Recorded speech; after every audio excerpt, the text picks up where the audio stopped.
The only way to know for sure whether something is going to work is to try it out. With so many contradicting reports circulating, here's what we presently know about the impending iPhone 15 Pro Max.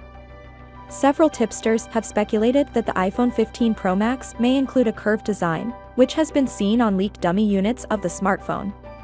According to Shrimp Apple Pro, it might potentially feature curved bezels. According to 9to5Mac, the iPhone 15 Pro Max may have the tiniest bezels of any smartphone, measuring only 1.55 millimeters. One of the most significant modifications to the iPhone in recent years is the addition of a USB Type-C connection, which will replace Apple's proprietary Lightning port in conformity with EU rules. According to a report, Apple may limit the charging speeds on third-party chargers and cables, allowing only MFI-certified accessories to take advantage of full charging speeds.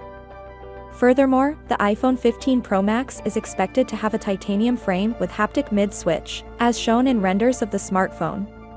Another leak may create a new action button similar to the one present on the Apple Watch Ultra. The iPhone 15 Pro Max, like the iPhone 15 Pro, is likely to include the brand new A17 Bionic processor, which might be built on the latest 3nm manufacturing technology. According to Apple expert Ming-Chi Kuo, the 17 Bionic will only be available on the iPhone 15 Pro and iPhone 15 Pro Max. The RAM is also likely to be increased to 8 GB. The leak benchmark results for the iPhone 15 Pro Max indicate how much quicker it might be than not just the iPhone 14 Pro Max, but even the latest Samsung Galaxy S23 Ultra.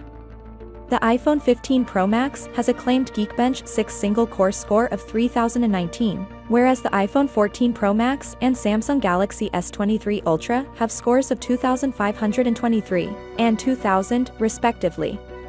According to Crover's report that has been backed up by analyst Ming-Chi Kuo, the iPhone 15 Pro Max is expected to get the same camera system as its predecessor, including the 48-megapixel Sony IMX803 sensor, but it reportedly gets a new periscope lens. Finally, what are your thoughts about it?